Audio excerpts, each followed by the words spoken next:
आजकल मैं जितने भी शादियों में जाती हूँ, तो जिनकी जैसे कि बेटे बड़े हो गए, बहू आने वाली है, सबको एक डर है कि कैसे आएगी, घर का काम करेगी कि नहीं करेगी।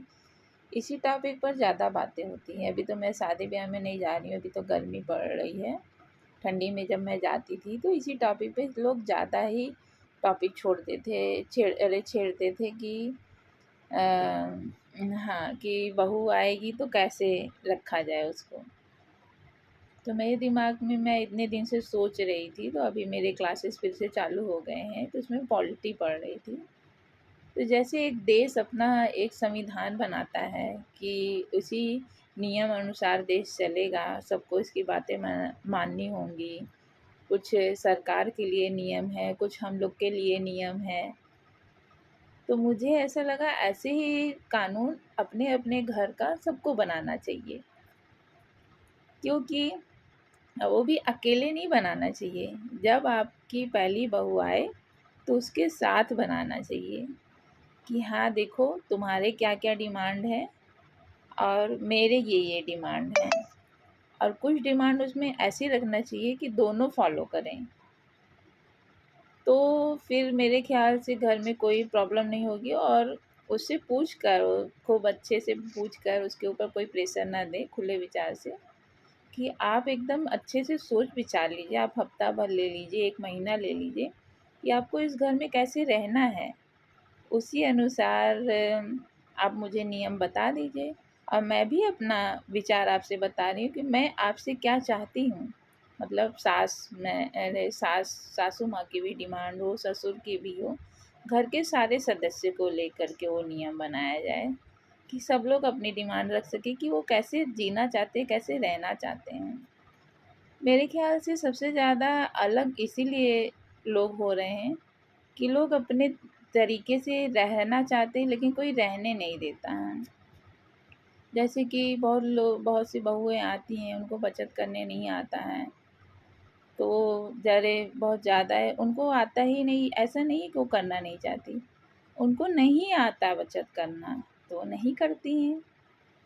और ससुराल पक्ष में इसको लेके बवाल होता है, ये नुकसान कर दी, ये खराब कर दी, उनको नहीं आता है।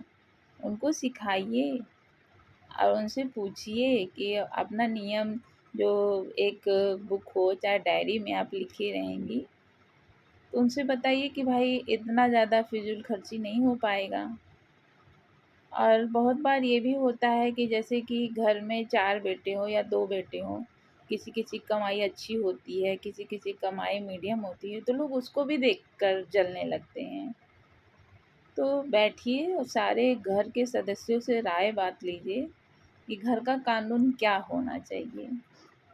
तो उसी हिसाब से आप कानून बनाइए, फिर उसी हिसाब से आप जिए। कुछ उनकी मर्ज़ी, कुछ अपनी मर्ज़ी, और कुछ दोनों लोग के ऊपर कानून फ़ॉलो होना चाहिए। तब जाके आपका घर एक अच्छे से घर होगा। और बहुत लोग अपने मन में बात रखे रहते हैं और सोचते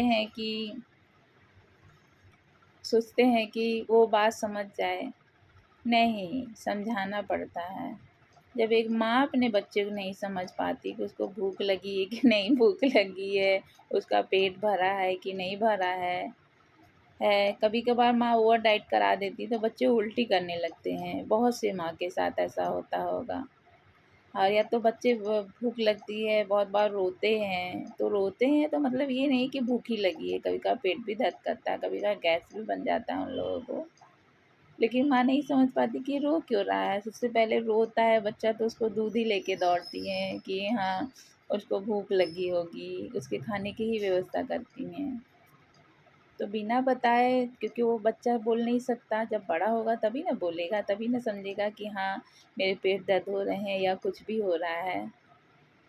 तो मेरे ख़्याल से यही होना चाहिए, यही एक समाधान है।